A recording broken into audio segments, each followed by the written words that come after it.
On go. 3, 2, 1, go. Straight away in this game, you notice. Okay, I kind of wanted that, but whatever. Right away, I got a new power-up in this game, which is the sword extension. And you will see another weapon. I think it's called the arrow. What I really like about this game is that you get to mix it up a lot of with the weapons. But now we're going to use the fireball for the upcoming boss. And this stage is one of the more random stages, actually. So I'm fine with how this went. Gonna try to get this in a quick kill before he explodes like that.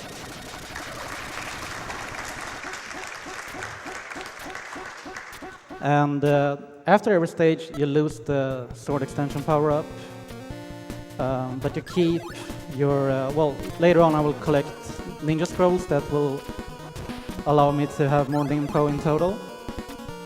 But other than that, you kind of go back to normal after each stage. Yes, you can see he has 30 out of 40 right now. That's like his ammo for his special weapon. And he collects these little blue things called ninpo throughout the stage to let him use more of that.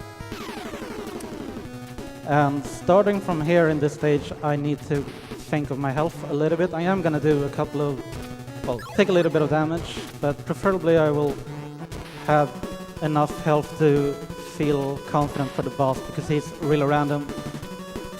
And here we have an auto-scroller about a minute long. I'm going to glitch a little bit here, and while I'm doing that, you can read donations.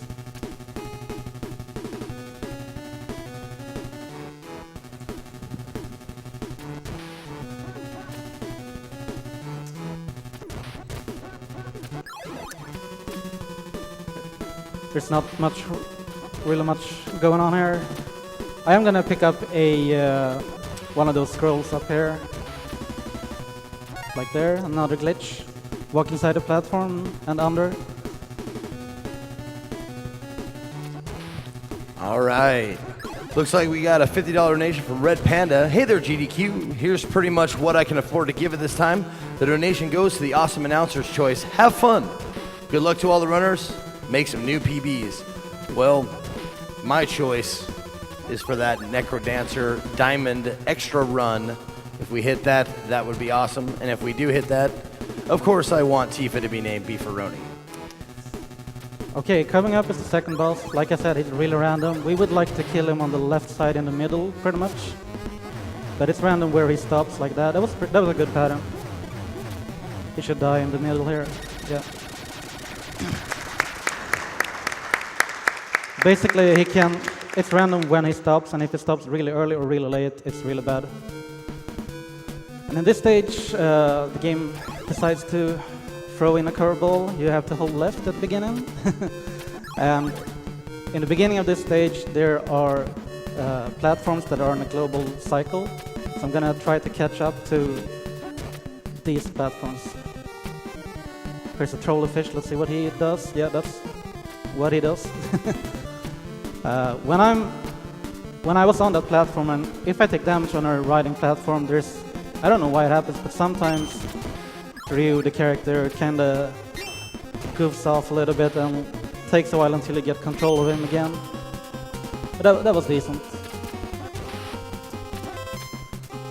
And another important, well, technique to do for the speedrun to go fast is wall climbs, which I'm gonna do here.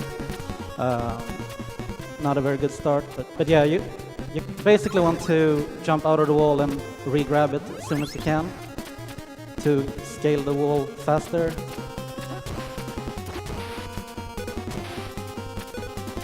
We're almost at the next boss here, which I'm gonna try to quick kill as well.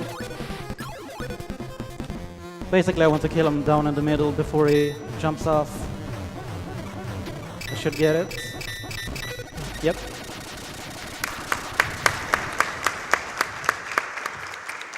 And same thing, next stage, there are platforms on a global timer here, so I'm gonna try to catch them.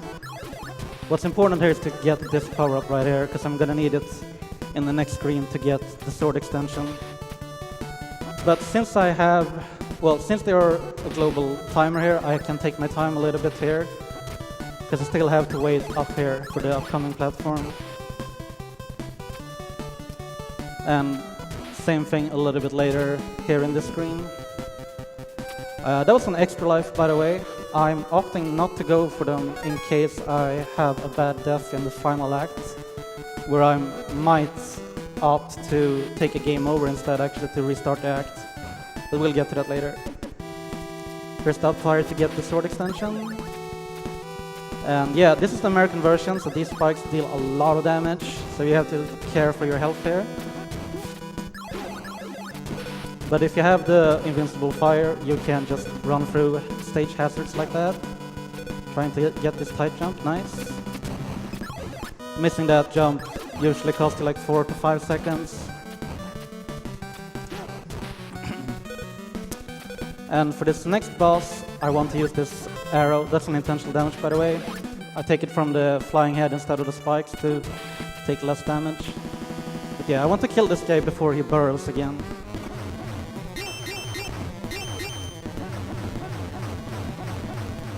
Okay, nice. I missed one ninpo there while he was above me, but I still got it, so that was a little bit close. Stage 5 is the hardest in the game, in my opinion. A lot of stuff come at you, and a lot of precise arrow usage. Okay, that guy usually dies from that, whatever. Try to get this quick climb here. Falling down there is terrible, so glad I got that. But yeah, using the arrow like this weapon that I have right now, depending on how you use it mid-air, it kinda bounces up and down in a good, well, a really effective way to take out enemies. And this is another stage where I'm concerned about my health, so I'm gonna try to, yeah, don't take too much damage. Some wall climbs here. Took damage there, that's whatever. That section is a little bit random how those enemies move, so I'm glad I got the good RNG there. It's a 50-50. Like detailed list. Here we get the fire shield again. And normally when I do like PB attempts or record, I used to have the record in this game for like 2.5 years, but last year I lost it to the Chinese guy.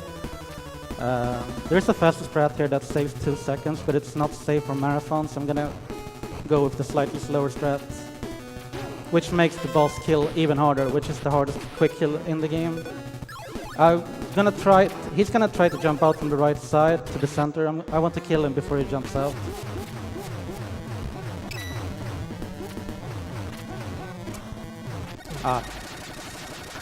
That's good enough. Like, killing me in the middle is fine for marathon. I missed one Nimpa usage, otherwise I was in a really good, well, had a good shot at getting the quick kill. What happened there is the hitbox for the sword in this game is a little bit funky. It actually takes a while until you can see it comes out, but it takes a few frames before it's actually active and hit stuff. So yeah, that's what happened there. I tried to slash a guy, but I could see the sword come out, but it didn't hit him. Ice physics here, by the way. Oh, another funky hitbox. This is another stage where I don't really want to take a lot of damage. So normally I take damage there, but I'm gonna play it a little bit safe there. And here you have like sinking kind of stage, so I'm trying to jump around as much as possible. Another Nimpo scroll there. And yeah, the upcoming boss is really random. He will drop boulders from the ceiling, and it's random where they drop. And depending on, well, if I get hit or not, I might miss the quick kill. But I want to kill him on the left side before he starts running to the right side again. And to help out, to get a good start, I'm gonna do some cancels in the beginning to try to get a lot of damage in. That was not very good, but... And we got the bad pattern. So I'm gonna miss it. Just barely there. He was... Yeah, but whatever.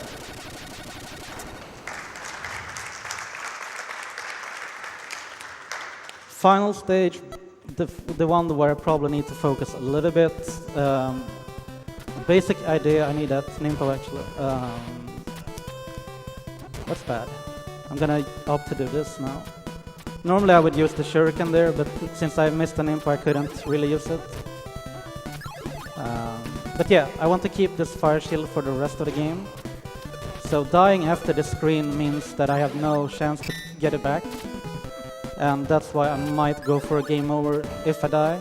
So hopefully that doesn't happen. And in the next screen I'm gonna do, well, there's gonna be electrical fences, which I'm gonna skip, hopefully with the fire shield.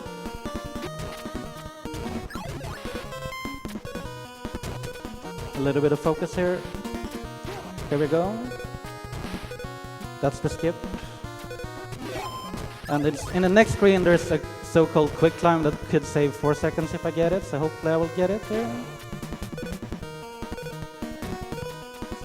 I went a bit too far to the left there. But it's pretty precise. Too bad that I fell down there as well. I'm probably gonna pick up the potion here for safety. I shouldn't need it, but you never know for marathon.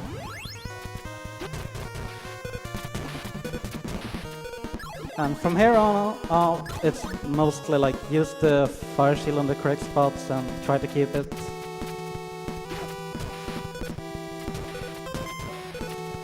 As you can see, all these spikes that comes out, they are like the other spikes that deal the most damage in the game, and yeah, you're gonna have a rough day if you don't have the fire shield. And we want it for the final bosses as well.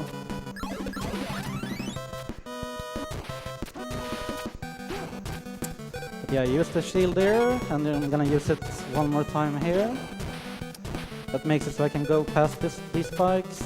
Use it again here to pass these ones.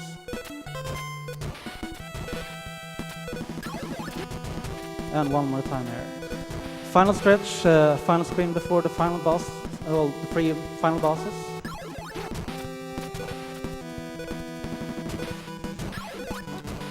Intentional damage from this guy because it's too risky to try to do it without taking the damage. I'm gonna try to get a quick kill on this guy. I'm gonna stun lock him early on. There we go. That saves roughly 3 seconds compared to letting him go for a little bit longer and then stun lock him. The rest of the game is pretty easy, so this should be, yeah, should be a pretty solid run for a marathon, I think. Final phase, well, final boss, so get ready on time. Time is gonna be on fade out, by the way, when it's completely black, but I will call it out.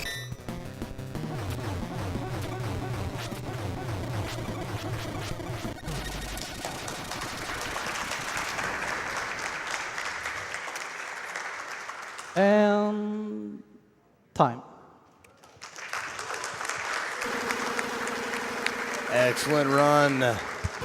13:19.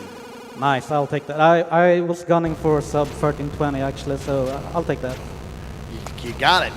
Another hand for Professor Reach, everybody. Yeah, and everyone, stick around for the amazing NES block. Next up is Samurai Pizza Cats, I think, with used pizza. Definitely a fun watch, so yeah, stick around. That is